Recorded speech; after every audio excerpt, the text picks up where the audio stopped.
Marilah sama-sama kita berselawat kepada Nabi kita, Nabi Muhammad Sallallahu Alaihi Wasallam, serta keluarga beliau dan para sahabat dan seluruh umat yang mengikuti jejak langkah beliau. Semoga kita termasuk hamba Allah Subhanahu wa Ta'ala yang senantiasa mengikuti hadis-hadis, anjuran-anjuran dan sunnah-sunnah beliau sallallahu alaihi wasallam. Amin ya rabbal alamin. Alhamdulillah, hari ini kita telah memasuki hadis ke-23. Di hadis ke-23 ini tema kita adalah Allah mencintai hamba yang bertakwa. Kita akan baca hadisnya. Bismillahirrahmanirrahim. An Sa'ad bin Abi Waqqas radhiyallahu anhu qala sami'tu Rasulullah sallallahu alaihi wasallam yaqul inna Allah yuhibbul 'abda at-taqiyyal ghaniyyal khafiyya, yang artinya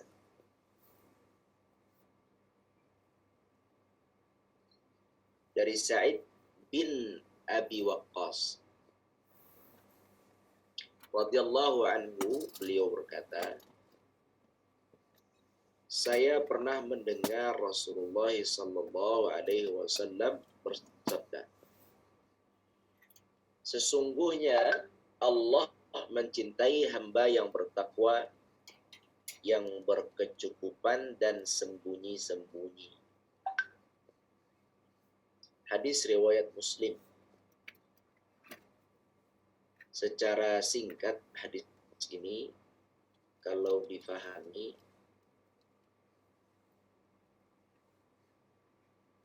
mungkin insyaallah faham ya. Namun ada kata yang perlu kita jelaskan di sini, kata berkecukupan dan sembunyi-sembunyi.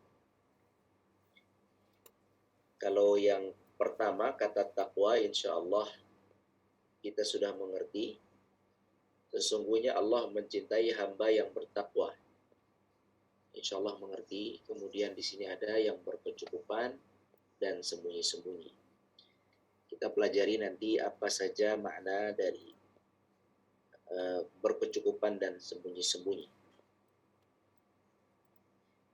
Nah, kita akan bahas terlebih dahulu sahabat Nabi sallallahu alaihi wasallam yang meriwayatkan hadis ini. Hadis ini diriwayatkan oleh Abu Ishaq atau bernama Sa'ad bin Abi Waqqas Az-Zuhri Al-Qurashi, dari suku Zuhri dan dari Bani atau suku Quraisy, bangsa Quraisy. Beliau adalah seorang sahabat yang mulia. Beliau dilahirkan di Makkah tahun 23 sebelum hijrah. Tumbuh dan besar di Makkah.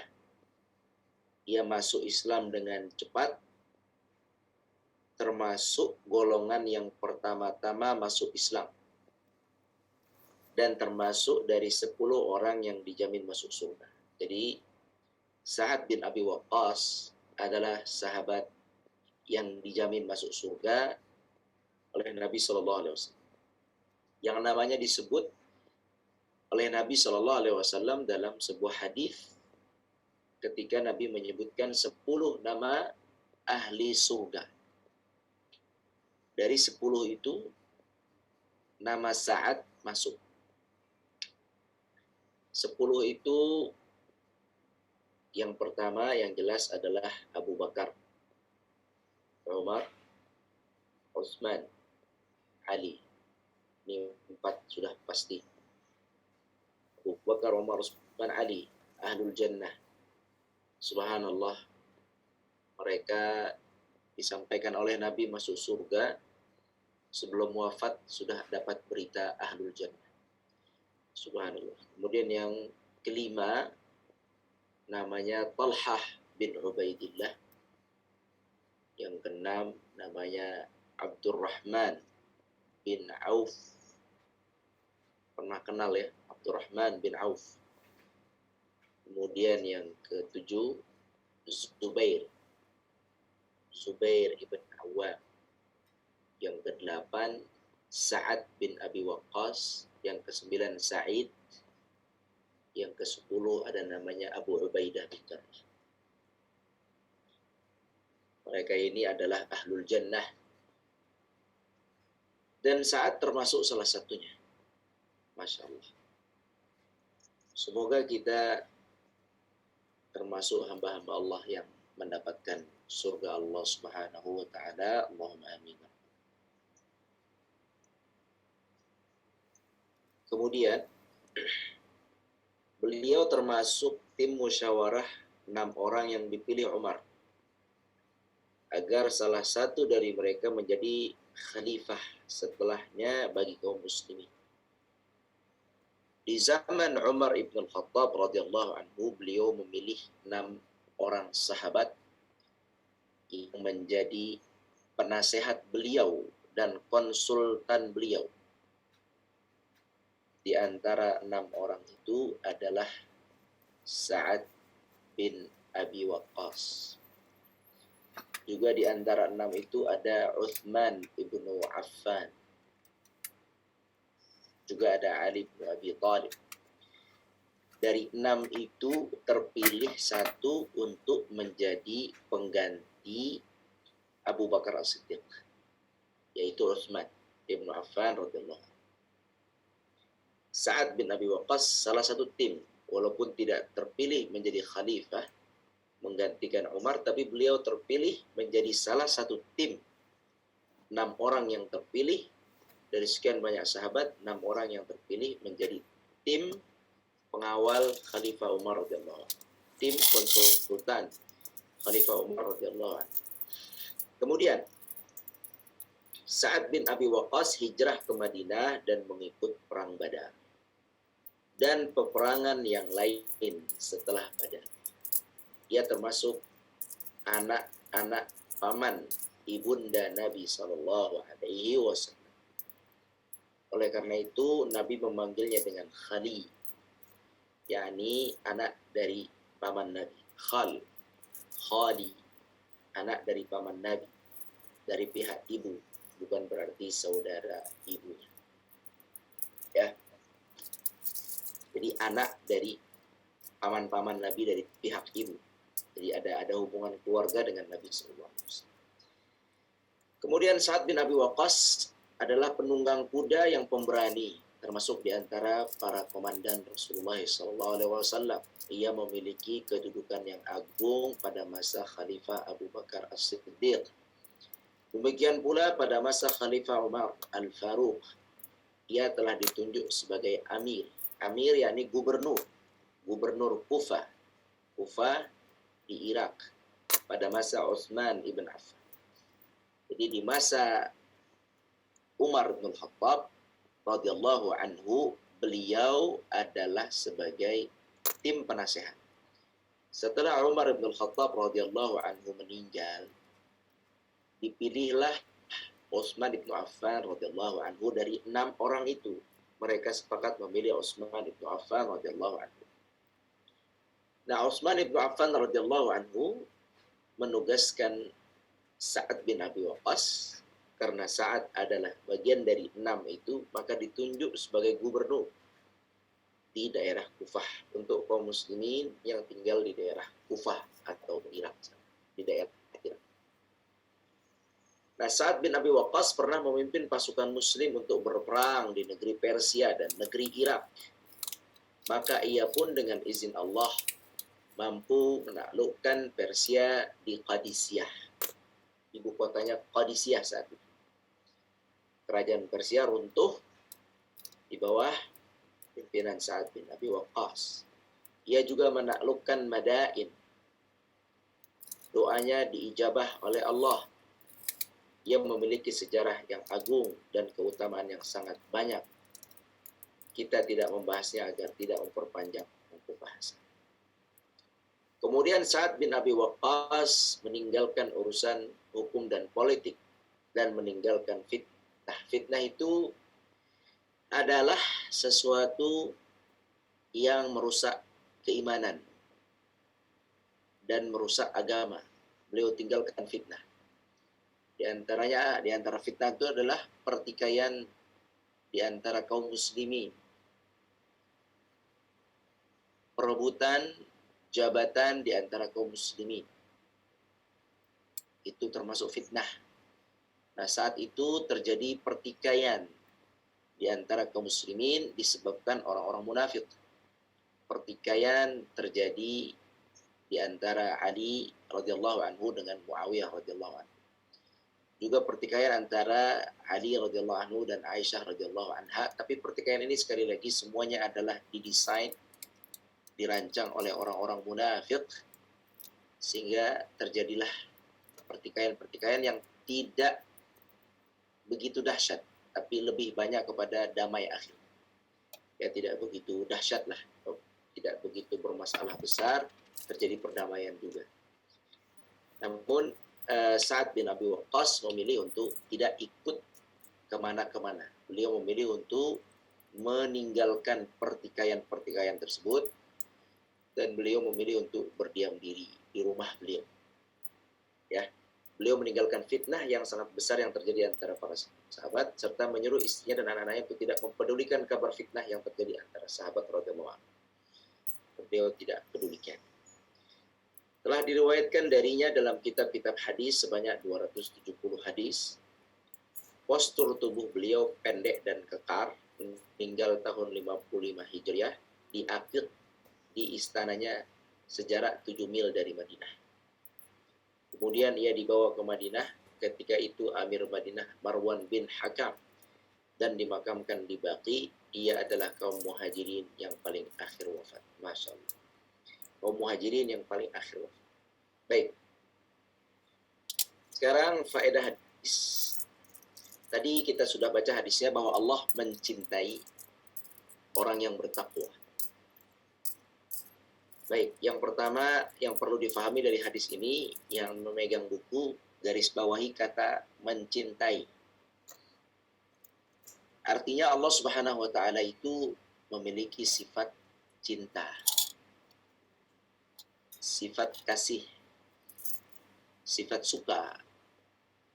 Dan jika Allah Subhanahu wa taala sudah mencintai, maka kita semua bisa membayangkan bagaimana kasih sayang dan cinta Allah kepada hambanya. Kebayang ya. Kebayangnya maksudnya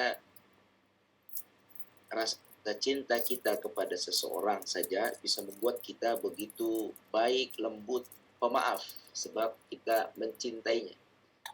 Kita memahaminya, memakluminya, menyayanginya, memberi apa yang dia mau, memanjakannya sebab ada rasa cinta kita kepada manusia tersebut, kepada anak misalnya, pada keluarga, pada yang kita cintai. Maka kita akan memberikan yang kita mampu, semampunya. Nah, kita bayangkan bagaimana cinta Allah Subhanahu wa taala. Tentu cinta Allah, jika Allah cinta itu subhanallah. Tentu cucuran rahmat kasih sayang Allah itu begitu agung dan besar. Jadi kalau sudah dicintai Allah, maka dia akan mendapatkan kebaikan-kebaikan di dunia. Tapi ada syaratnya. Bagaimana mendapatkan cinta Allah Subhanahu wa taala. Ya. Oleh itu bagi muslim harap untuk memperhatikan amalan-amalan yang dicintai Allah. Jika ada hadis yang menjelaskan bahwa amalan yang paling Allah cintai adalah 1, 2, 3, maka itu perlu menjadi perhatian seorang. Sebab apa? Sebab di balik amal itu ada kasih sayang Allah yang secara khusus Allah turunkan. Nah, ini harus kita catat kalau ada, sekali lagi, hadis yang menerangkan amal yang paling Allah cintai, amal yang paling afdal, hal yang paling Allah cintai, zikir yang paling Allah cintai. Ini kalau ada kata-kata yang paling Allah cintai ini harus digarisbawahi supaya kita bisa menjadi seperti tersebut. Nah, di hadis ini atau di sore ini, salah satunya juga ada hadis ini yang kita pelajari juga hadis yang menjelaskan kecintaan Allah. Berarti kita tahu bagaimana rasa cinta kita kepada manusia membuahkan sebuah yang baik, maka kita harus lebih tahu bahwa kasih sayang Allah pasti membuahkan yang jauh lebih baik daripada kebaikan kita. Maka kita berusaha untuk mencapai apa yang akan menjadi sebab Allah cinta kepada kita. Apa itu? Yang pertama, takwa tadi. Takwa sudah tahu semua, amalkan perintah Allah, jauhkan larangan Allah. Takwa bertingkat-tingkat. Ada yang wajib, ada yang sunnah. Yang wajib ada sholat 5 waktu, itu yang melekat kepada kita tiap hari, itu yang harus dijaga. Adapun puasa 1 tahun 1 kali, puasa fardu. Kemudian ada zakat 1 tahun 1 kali, zakat mal. Ada juga haji 1 tahun 1 kali atau 1 kali seumur hidup. Yang 3 ini dikerjakannya ini yang wajib, puasa, zakat, haji ini hanya tahunan atau jangkanya tunggu menanti. Apakah kita akan sampai ke Ramadan lagi untuk puasa fardu? Wallahu a'lam. Mungkin tidak sampai. Apakah kita akan sampai lagi kepada Idul Adha yang akan datang untuk haji atau umrah Ramadan? Wallahu a'lam. Mungkin juga tidak sampai. Maka yang bisa kita jaga, kita lakukan terus adalah salat 5 waktu. Sisa itulah ibadah kita yang fardu. Mau pekerjaan apa lagi? Mau mengerjakan amal fardu apa lagi? Yang lainnya hanya 1 tahun sekali. Zakat, kalau kita hanya memiliki zakat mal 1 tahun sekali. Kecuali kita petani, zakat setiap panen. Atau kita peternak, ada lagi babnya. Tapi umumnya orang Jakarta zakatnya mal 1 tahun sekali. Maka sisa amal kita kepada Allah yang fardu sisa 1. Tidak banyak yang 1 itu namanya salat. Hanya 5 waktu. Subuh, zuhur, asar, maghrib, isya. Maka perlu dijaga, disayangi amal itu. Disenangi, dicintai amal yang 5 itu. Karena hanya itu sehari-hari. Sisanya kalau sedekah, kadang sedekah. Kalau puasa kadang sanggup puasa sunnah, terkadang tidak sanggup. Berbakti, terkadang berbakti, terkadang kurang. Berziarah, silaturahim, terkadang silaturahim, terkadang juga kurang. Membantu manusia, terkadang membantu, terkadang kurang. Berdakwah juga begitu, terkadang berdakwah, terkadang kurang. Jadi, sisa amal yang melekat yang harus dijaga adalah salat 5 waktu. Itu yang pasti dan harus kita lakukan untuk memupuk ketakwaan kita. Perintah Allah Subhanahu wa taala, salat. Dan salat itu benar-benar menjadi sebab kita bertakwa harusnya. Dengan salat itu kita harusnya semakin bertakwa. Harus dengan salat itu kita semakin baik, semakin lembut, semakin baik. Semakin beriman, semakin terasa itu.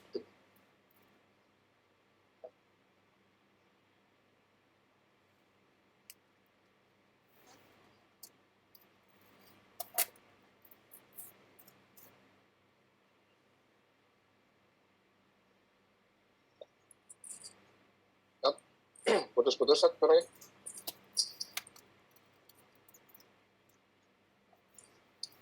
Stop. Bismillah. Halo? Ya, siap. Lancar. Tadi putus-putus tadi. Bismillah. Kedengeran? Kedengeran, bagus. Insyaallah.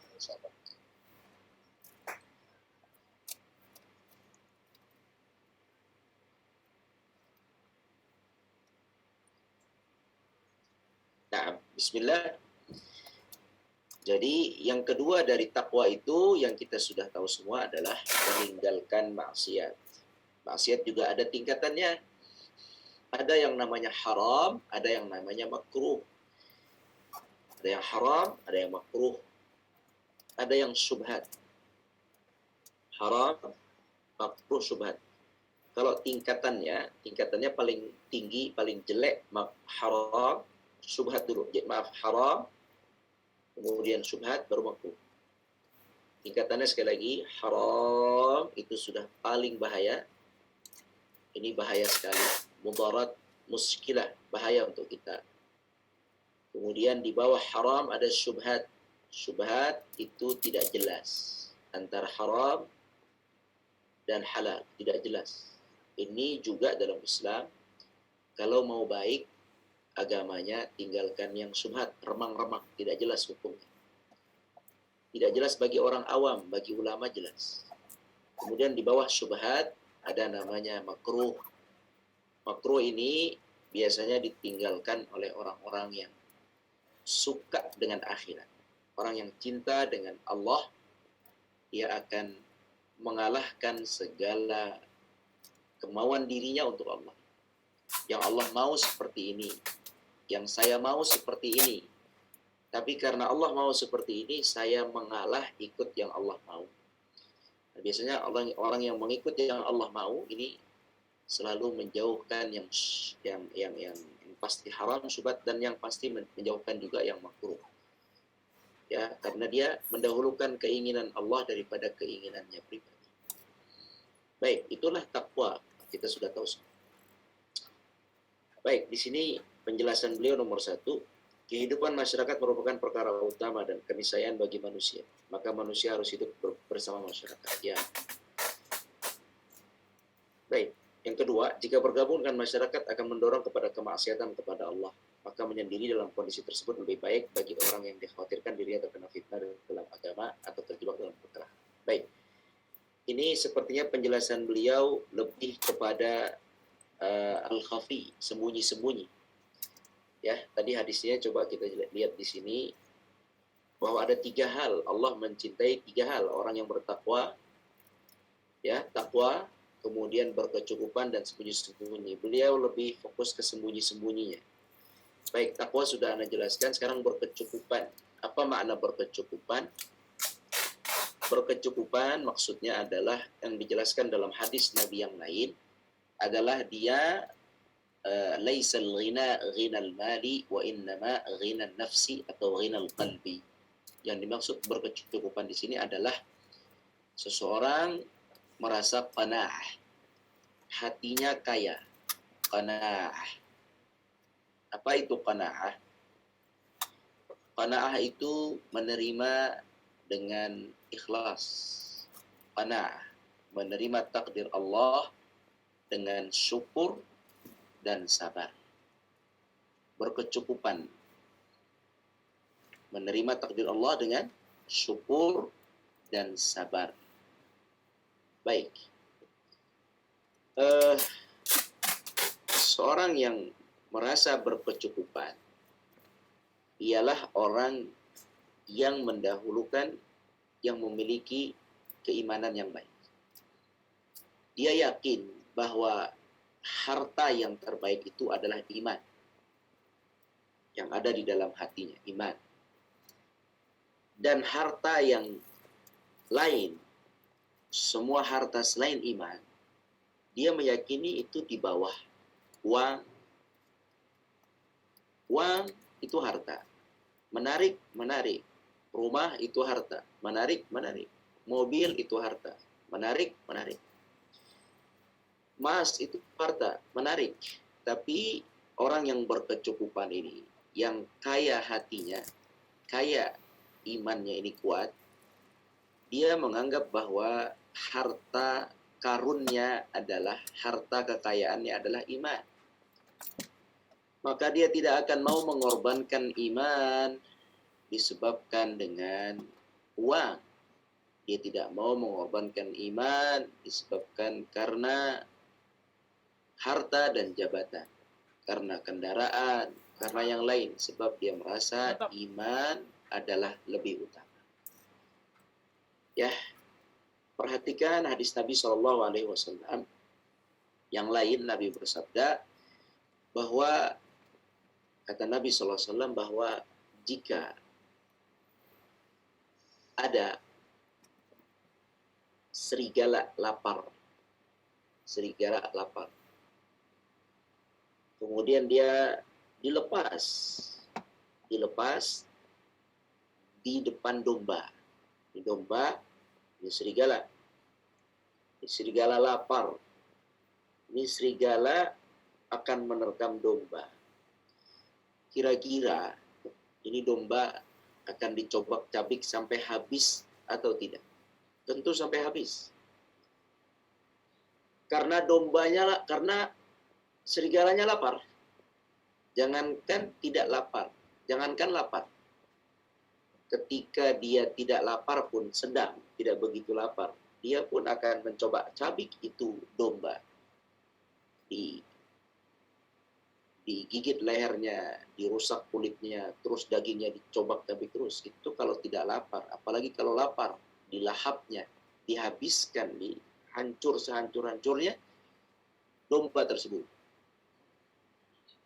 Ingat ya, domba, serigala lapar. Kata Nabi SAW, harta itu dan jabatan itu, subhanallah, ini perlu hati-hati sebenarnya. Yang punya jabatan hati-hati, yang punya harta hati-hati. Bukan tidak boleh, tapi hati-hati di sini. Kenapa harus hati-hati? Karena kata Nabi SAW, harta itu dan jabatan, posisi, kekuasaan, dimanapun, di rumah, di tetangga, di keluarga, di lembaga, di negara, di perusahaan, ya, harta yang melimpah, jabatan yang berkuasa, kata Nabi SAW itu dapat mencabik-cabik, merusak agama seseorang muslim. Dan merusaknya itu lebih rusak daripada, lebih dahsyat cabikan harta dan tahta kepada agama seorang muslim daripada gigitan dan cabikan serigala lapar terhadap domba. Yang tadi, serigala ini diibaratkan seperti sebuah tahta dan kekuasaan yang kita miliki dan harta kekayaan yang kita miliki. Ini serigala. Kalau dia bisa menguasai kita ini diibaratkan seperti kambing domba. Iman kita ini, seperti iman agama kita seperti seekor kambing. Bersih, putih, tidak ada dosanya. Tapi kalau ini, si putih bersih ini, si iman ini, ya, diterkam oleh harta dan jabatan, ini tidak kuat ini iman ini. Apalagi harta dan jabatannya ini kencang sekali seperti bagaikan serigala lapar, maka agama pun akan habis. Bisa murtad seseorang itu sebab harta dan tahta. Nah, itu kenapa manusia bisa seperti itu? Bisa dia diterkam oleh harta, diterkam oleh jabatannya. Sebab apa? Sebab dia tidak merasa berkecukupan dengan imannya. Dia merasa kurang terus sehingga harta menerkamnya. Jabatan merasa kurang terus sehingga jabatan demi jabatan menerkamnya.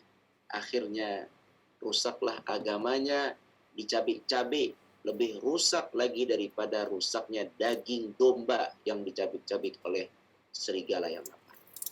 Maka kita muslim berjiwalah berkecukupan. Ya, ini jadikan iman adalah harta karun kita. Yang penting saya meninggal dalam keadaan beriman, anak-anak saya beriman, berkecukupan yang ada, ya alhamdulillah. Ya bersyukur. Karena kenapa harus bersyukur ya? Karena proses mencari rezeki itu panjang. Menurut kami proses cari rezeki itu panjang.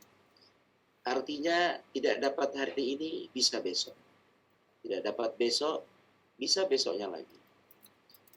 Tidak dapat besoknya lagi bisa yang akan datang. Tidak dapat lagi mungkin kita dapat rezeki setelah kita wafat, kita mati, ada rezeki untuk kita tapi jatuh ke anak-anak kita. Nggak apa-apa.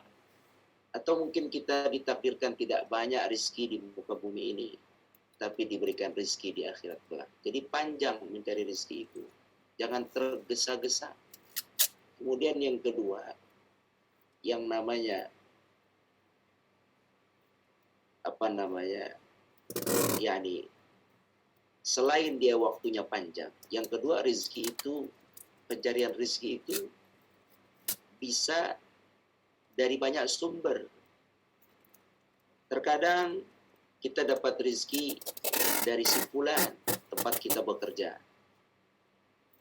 Terkadang dari si fulan rezeki kita dizalimi, dikecili oleh dia. Dizalimi, harusnya dapat sekian ratus, dikecili oleh si fulan, dizalimi kita. Tapi jangan khawatir, sumber rezeki itu banyak. Bisa dia bersumber dari yang lain, karena hamba Allah itu banyak. Seperti Anda jelaskan kemarin, dalam berdagang, dalam apapun. Mungkin Anda nggak dapat untung dengan berjualan dengan antum, tapi makhluk Allah banyak, hamba Allah banyak. Mungkin keuntungannya dari pembelian yang lain, dari pembelian si fulan. Mungkin dari si fulan Anda ditekan sehingga Anda tidak dapat rezeki, tapi hamba Allah banyak.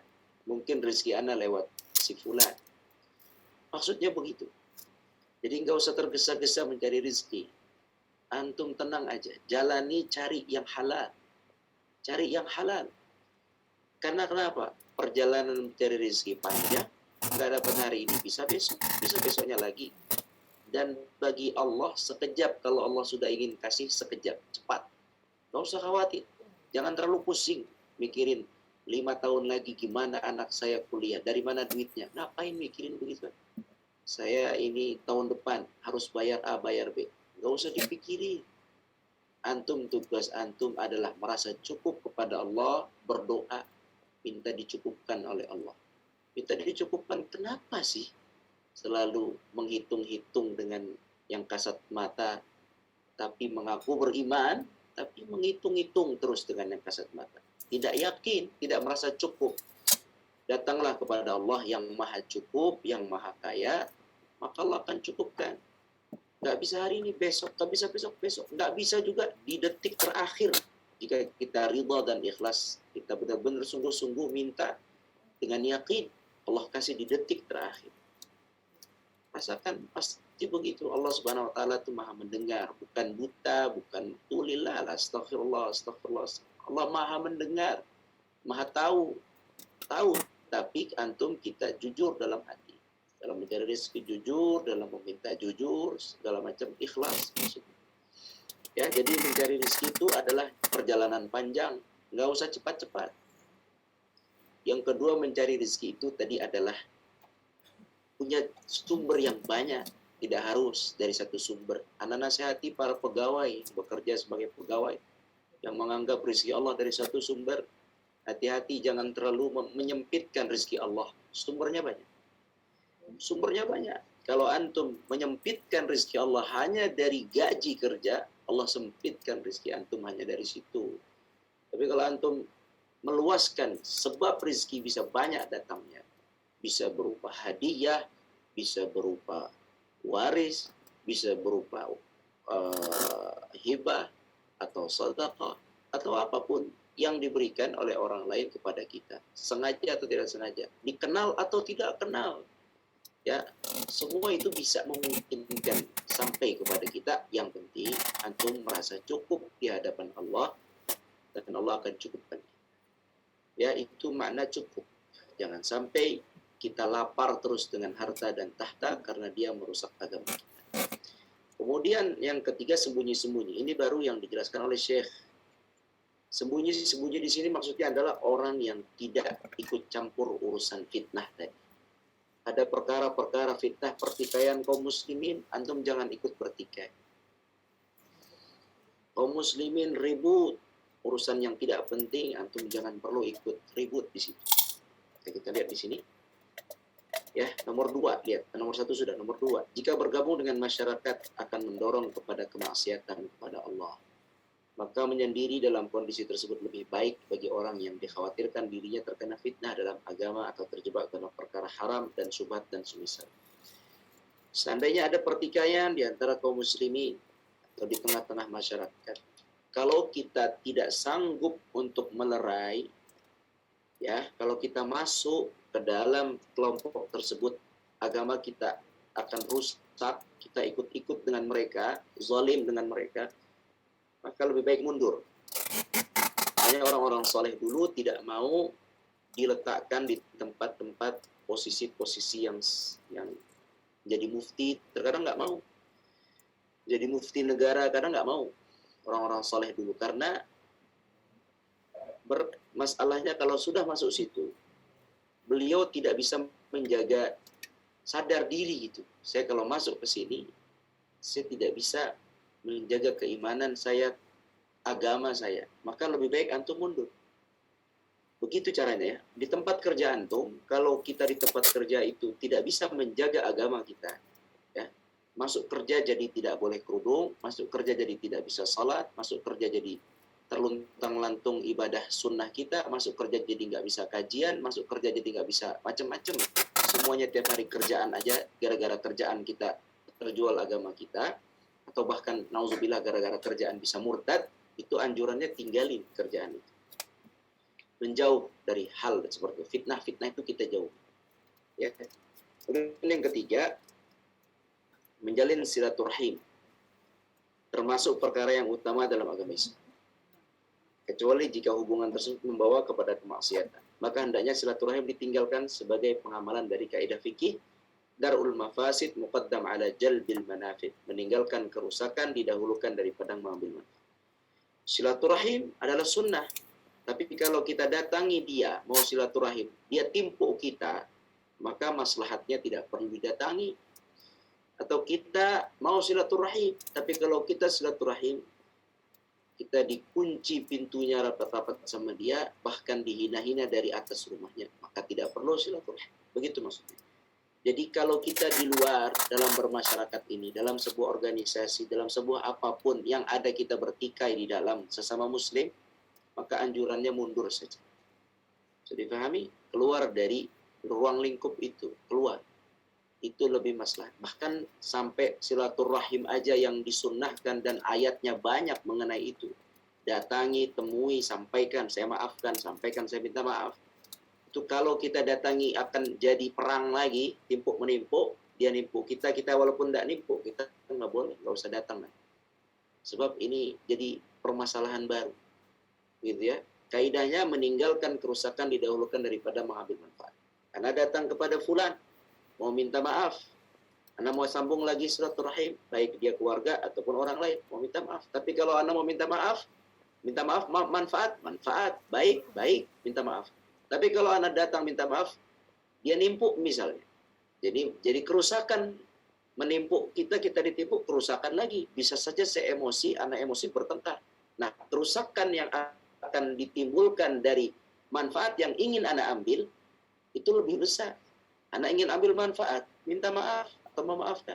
Tapi kemungkinan ini akan jadi kerusakan. Dan kerusakannya lebih besar. Di saat itu maka kita bersabar meninggalkan manfaat itu. Padahal manfaat, tapi kita tinggalkan. Sebab kalau kita ambil manfaat itu, ada mudarat yang lebih besar. Ini kaidah. Ditimbang-timbang. Jadi ketika manfaat yang kita ambil itu lebih sedikit dibanding mudarat, tinggalkan manfaat itu. Begitu. Kemudian yang keempat, ini kesimpulan yang panjang. Terakhir. Maksud hadis ini adalah bahwa Allah mencintai hamba yang bertakwa. Orang yang bertakwa adalah orang yang melaksanakan kewajibannya dan menjauhi perkara yang diharamkan atasnya. Orang yang kaya adalah orang yang kaya hati. Inilah kaya yang dicintai Allah. Dia merasa cukup dari selain Allah. Ya tadi, merasa cukup. Udah jelasin tadi. Orang yang tersembunyi adalah orang yang jika tidak ada di tengah-tengah manusia, maka orang lain tidak merasa kehilangan dengannya.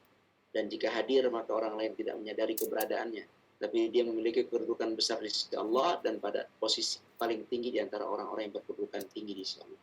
Nah, orang yang bersembunyi-sembunyi adalah tadi yang menghindari permasalahan atau pertikaian di tengah-tengah muslim, satu. Yang kedua, orang yang sembunyi juga bisa dimaknai adalah orang yang beribadah dalam kesendirian. Tidak bercerita tentang ibadahnya kepada orang lain. Sulit, tapi kita sama-sama berusaha. Demikian. Tapi bukan berarti jika ada orang terkenal, kemudian dia tidak baik. Bukan berarti begitu, karena Nabi terkenal, Abu Bakar terkenal, Umar terkenal, Tapi terkenalnya mereka ini sebenarnya Allah yang mengangkat. Bukan dia yang memviralkan diri sendiri. Jadi orang yang beribadah memviralkan ibadahnya. Dia yang infiralkan, dia umumkan, dia laporkan. Ini yang dimaksud tidak sembunyi-sembunyi. Kalau yang sembunyi-sembunyi dia ibadah sendiri, itu dia khusyuk, dia lakukan amal, orang tidak tahu, nanti dia setelah meninggal Allah angkat namanya. Ini yang seperti ini maksudnya yang sembunyi-sembunyi.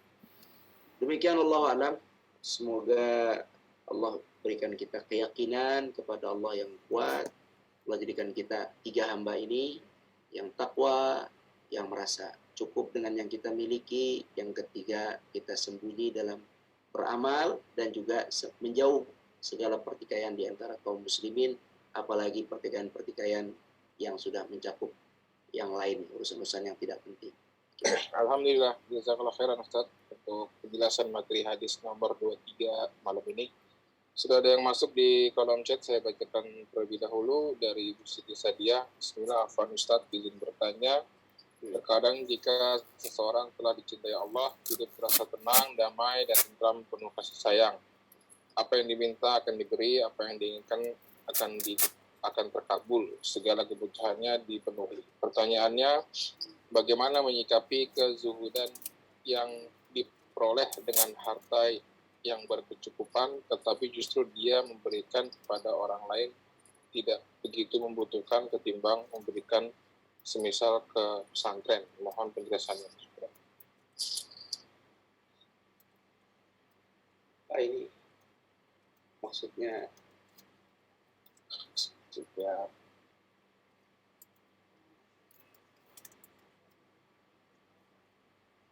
memberikan, baik, Ana jawab saja sesuai pemahaman Ana. Memberikan itu ada 2. Memberikan kepada orang yang tidak butuh. Ini tujuannya adalah menarik simpati atau cinta dia kepada kita. Dia tidak butuh, tapi supaya dia simpati kepada kita atau cinta kepada kita. Namanya dalam Islam hadiah. Namanya apa? Hadiah. Tujuannya simpati. Dianjurkan oleh Nabi, tahadu tahabbu. Saling memberi hadiah biar supaya tumbuh rasa simpati dan cinta di antara kalian. Tadi hadiah itu yang menerima nggak butuh. Dikasih madu udah punya madu, dikasih baju udah punya baju, dikasih sendal udah punya sendal. Tapi nggak apa-apa kita kasih uang, udah punya uang. Tapi kita kasih itu adalah untuk tahadu, kasih untuk mendatangkan tahabbu, rasa kasih dan sayang dan simpati. Namanya hadiah. Ada pemberian yang kalau kita beri, orangnya itu merasa sangat mendapat manfaat. Daging kurban kita bagi ke fakir miskin. Dia jarang makan daging. Maka ini daging manfaat bagi dia. Nah, ini namanya sedekah. Sedekah adalah atau infak adalah sesuatu yang diberikan kepada orang lain dan dia merasakan manfaatnya. Sangat membutuhkan karena dia butuh. Ya. Tapi kalau kita kasih daging ke orang yang mampu, kita tahu dia mampu, tapi kita kasih, jatuhnya adalah hadiah, narik simpati. Ya. Jadi dua-duanya boleh, memberi hadiah boleh, bersedekah boleh.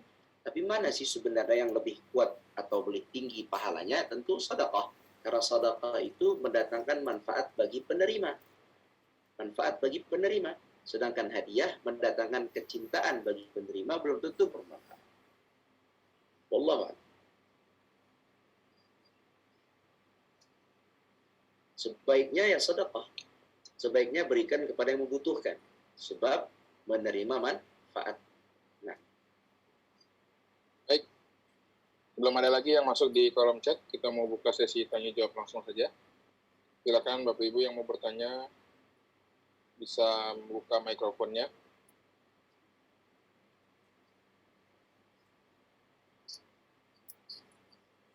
Ya, Ibu Siti Sadia mengangkat tangan, silakan Ibu. Bismillahirrahmanirrahim. Assalamualaikum warahmatullahi wabarakatuh. Assalamualaikum. Apa Ustadz izin bertanya lagi. Ustadz, Allah itu kan memiliki sifat mahabbah atau cinta, yaitu cintanya Allah itu mencintai hambanya yang beriman dan bertakwa. Namun cintanya Allah itu tidak seperti cintanya makhluk, dan cintanya Allah telah dibuktikan di dalam Al-Quran dan Al-Hadis. Pertanyaannya, bagaimana cara mendapatkan cintanya Allah dengan indikator-indikator iman dan takwa yang baik untuk bekal dalam meraih kebahagiaan di dunia dan akhirat? Mohon penjelasannya. Untuk mendapat kecintaan Allah, hadis ini aja kita pakai sementara. Banyak hadis yang lain, tapi hadis ini bisa kita pakai. Jalankan yang diperintahkan, jauhkan yang diharamkan. Jadilah hamba Allah yang berkecukupan, hatinya ikhlas, ridha apa yang Allah takdirkan, apa yang Allah berikan dari rezeki kita ridha, kita terima. Kemudian juga yang ketiga tadi adalah sembunyi-sembunyi. Maksudnya dua, sembunyi dalam menjauh dari pertikaian yang ada di tengah masyarakat. Satu, itu menjauh itu kalau kita tidak bisa menyelesaikan, ya, maksudnya begitu. Kalau bisa menyelesaikan, kita justru dianjurkan dalam Islam untuk turun tangan. Tapi kalau kita tidak bisa menyelesaikan, kita dianjurkan turun ke rumah saja, sebab kalau kita tidak bisa menyelesaikan, kita ikut ke dalamnya, rusak agama kita. Itu maksud hadis itu, sembunyi-sembunyi. Jadi itu yang bisa diamalkan. Atau yang kedua, makna sembunyi-sembunyi beribadah, ya sembunyi-sembunyi, tidak diketahui oleh yang lain. Itu cara-cara yang bisa menambah kita bertakwa Allah, atau mendatangkan cinta Allah Subhanahu wa taala. Allah. Ustadz, itu sifat qanaah supaya kita membiasakan dengan itu kan, qanaah itu kan sifatnya itu dari qalbu ya. Jika seseorang untuk menerima apa adanya, merasa cukup dari pemberian dari Allah, tapi pada hakikatnya itu sifat qanaah itu terdapat dari dalam qalbu. Apakah cukup dengan sabar dan iman? Kadang cenderung sulit juga untuk dilaksanakan pada saat ini nih, untuk menerima sifat qanaah itu. Itu sebaiknya menyikapi dalam Islam itu seperti apa, Ustaz? Iya, memang betul ya. Jadi memupuk keimanan itu perlu waktu panjang ya. Jadi mungkin gini, teman-teman atau kita ini, Bapak Ibu sekalian, iman kita kan beda-beda ya. Iman kita tuh beda-beda di antara kita yang saking dia yakinnya dengan Allah, dia tenang aja, nggak punya apa-apa juga. Tenang aja gitu maksudnya. Dia belum dapat kerja, ya sabar aja. Tenang gitu loh, tenang. Tapi dia usaha terus. Dia dagang kan, walaupun dapatnya hanya 2.000, 3.000, yang penting dia beraktivitas. Dia tidak stres terus. Ada orang imannya begitu, atau ada orang yang imannya tuh ya dia seperti contoh lah ya, contoh para guru Quran di negeri-negeri miskin.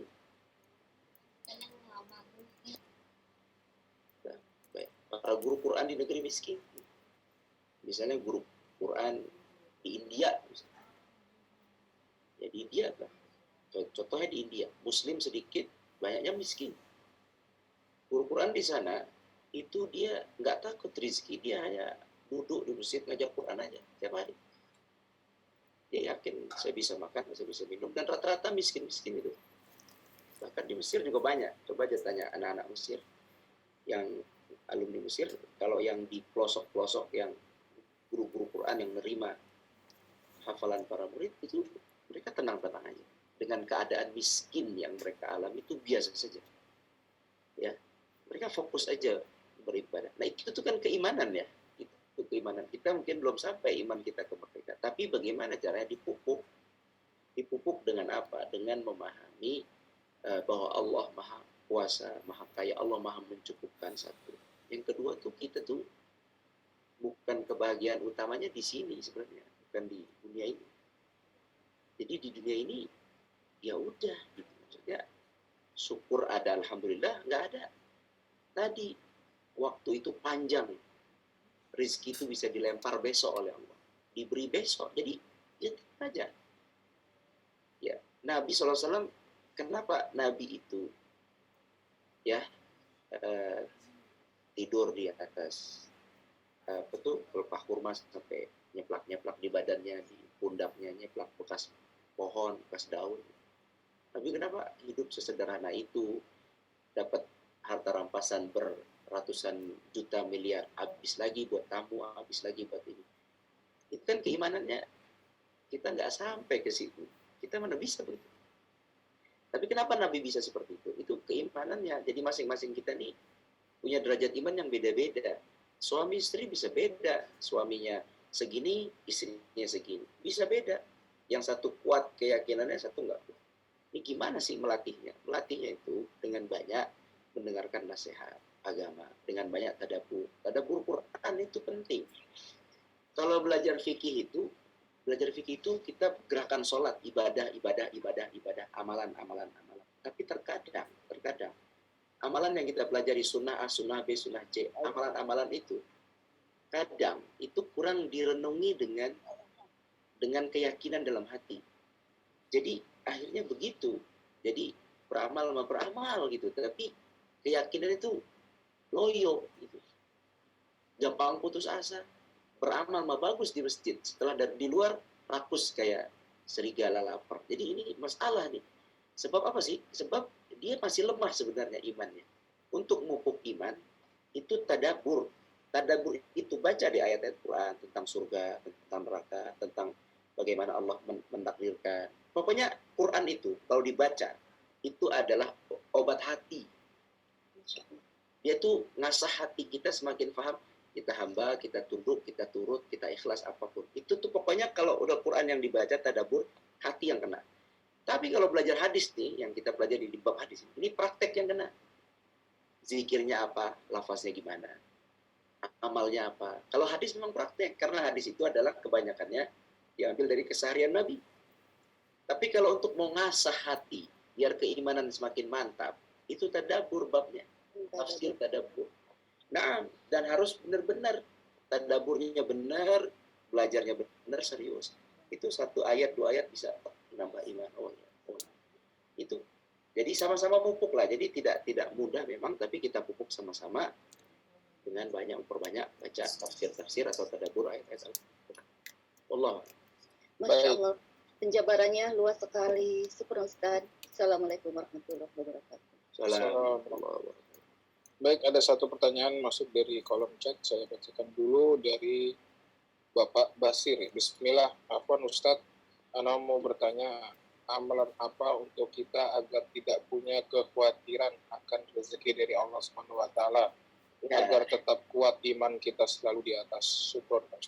Ini dia ini masalah kebanyakan manusia ini begini ya. Gimana ya? Yang masih muda takut, ya kan, nggak punya rumah, belum bisa beli rumah kan gitu ya. Kebanyakan begitu teman-teman. Yang udah tua takut pensiun, ini gimana? Mental begini, bagaimana mau berjuang di agama Allah? Ya kan? Jadi itu bagaimana sih menimbulkan keimanan, kekuatan, keyakinan itu? Tadi sudah Anda sampaikan, barang siapa yang masih ada kekhawatiran, rasa takut dan segala macam, maka perbanyaklah baca tadabbur. Coba tadabbur ayat-ayat Quran, tadabburi gitu. Masuk kelas tadabbur. Tadabbur tuh ya Allah, antum misalnya ayat pendek apa ya? Misalnya Ad-duha aja. Wadduha wal laili idza saja ma wadda'aka rabbuka wa ma qala. Kalimat itu, ma wadda'aka rabbuka wa ma qala. Allah tidak akan meninggalkan. Itu artinya ma wadda'aka rabbuka wa ma qala. Tuhanmu tidak akan meninggalkanmu dan membiarkanmu. Coba antum bayangin ayat itu. Kalau direnungi ayat itu, Allah nggak akan biarkan kita. Allah akan cukupkan kita. Tapi kan ada syaratnya. Syaratnya teguh di jalannya, kan begitu. Kita teguh, kita kuat terus. Maka akan nanti kita rasakan kalimat ma wadda'aka rabbuka wa ma qala. Allah enggak akan tinggalkan kita. Bahkan di situ ma wadda'aka rabbuka wa ma qala walal akhiratu khairul laka minal ula, akhirat lebih baik daripada dunia. Ini juga perlu pemahaman yang diulang-ulang.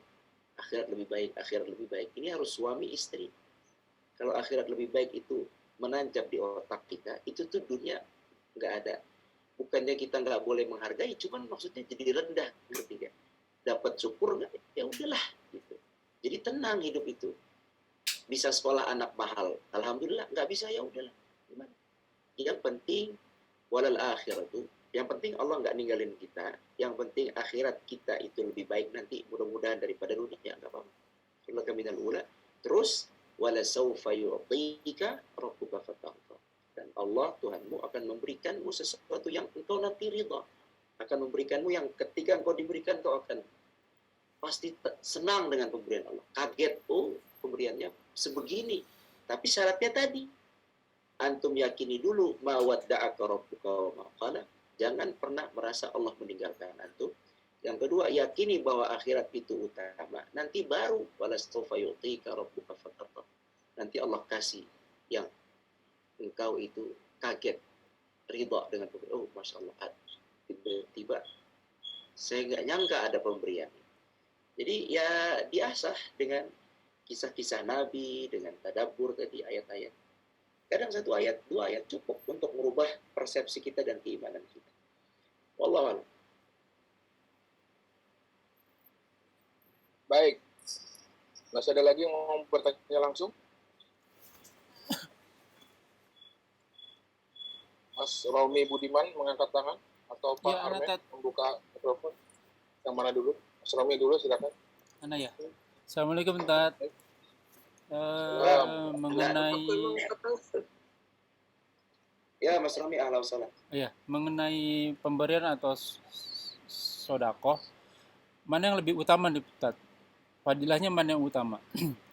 Memberikan kepada diri sendiri, ayah, ibu, pasangan, keturunan, saudara, ulama, ustadz gitu, orang miskin, yatim piatu, tetangga, pesantren, masjid. Nah, yang fadilah yang paling utama mana nih, Tat? Mungkin ada dalil-dalilnya begitu. Baik, Bismillahirrahmanirrahim.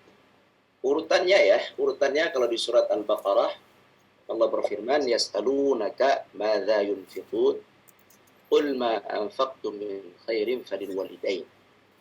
Yang pertama adalah untuk orang tua, ibu bapak kita, baik yang masih hidup atau yang sudah wafat.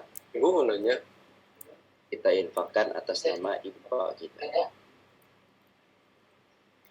Falil walidaini wal aqrabin.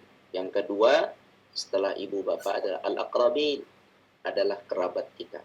Kerabat itu bisa abang adik kita, bisa juga adalah paman kita, ponakan kita. Wal aqrabin. Setelah al aqrabin ada hadis. Setelah di situ sebenarnya setelah ayat itu ada wal yatama. Jadi orang tua, kerabat, wal yatama, orang yatim, anak yatim, wal yatama wal masakin, orang-orang miskin, wabnis sabil, orang-orang yang musafir, bekalnya kurang, ibnus sabil. Jadi urutan pertama orang tua, kemudian kerabat. Tapi ada hadis yang juga menjelaskan bahwa nafkah seorang laki-laki kepada anak dan istri menjadi hal yang utama juga. Jadi kalau diurut, digabung antara Al-Quran sama hadis nih ya, kalau digabung pertama antum bagi laki-laki tentu nafkah anak dan istri. Karena itu jatuhnya wajib. Setelah nafkah anak dan istri, ada lebih kasih orang tua. Ada lebih lagi kasih abang adik. Ada lebih lagi baru antum keluar. Dan yang dilakukan oleh Nabi dan para sahabat semuanya. Jadi bukan berarti karena lebih bagus ada keluarga adalah utama, kemudian kita utamakan keluarga terus, kita lalaikan yang sunnah yang lain. Enggak. Jadi tetap semuanya kita jangkau kalau kita berlebih. Keluarga, kemudian ibu, kemudian abang adik, saudara, kemudian baru keluar anak yatim, fakir miskin, kemudian baru nanti bisa ke masjid, ya wakaf bentuk masjid, atau nanti ke tanah wakaf dan seterusnya. Jadi urutannya seperti itu kalau berlebih. Kalau nggak berlebih cukup keluarga saja. Kalau nggak berlebih, anak istri udah segitu saja. Kalau nggak berlebih. Terus misalnya berlebih cuma sampai orang tua, ya udah sampai orang tua saja. Tapi kan harapannya kita bisa berlebih sehingga bisa menyabangkan amalan-amalan itu. Kata Imam Nawawi, setiap muslim kalau bisa mengamalkan semua sunnah walaupun satu kali seumur hidup. Itu pegang. Jadi misalnya yatim, anak cuma sekali seumur hidup ngasih yatim, itu harus dipegang amalan itu. Jangan anak sanggupnya ngasih orang tua saja terus sehingga amalan sunnah lain tidak. Begitu ya. Urutannya seperti tadi, tapi diusahakan bisa Allah berikan lebih, keluarkan ke yang lain. Syukron. Allah a'lam. Baik. Satu terakhir ya, Ustaz, dari kolom chat ada yang masuk. Nah, Karena sudah jam 9, saya bacakan dari Abu Razan. Assalamualaikum warahmatullahi wabarakatuh. Izin bertanya Ustaz, sesuai penjelasan sebelumnya mengenai rezeki yang sudah diatur oleh Allah Azza wa Jalla, jika kita membuat persiapan misalnya dengan asuransi, apakah diperbolehkan? Karena sekarang pun ada asuransi syariah. Jazakallahu khairan untuk penjelasan.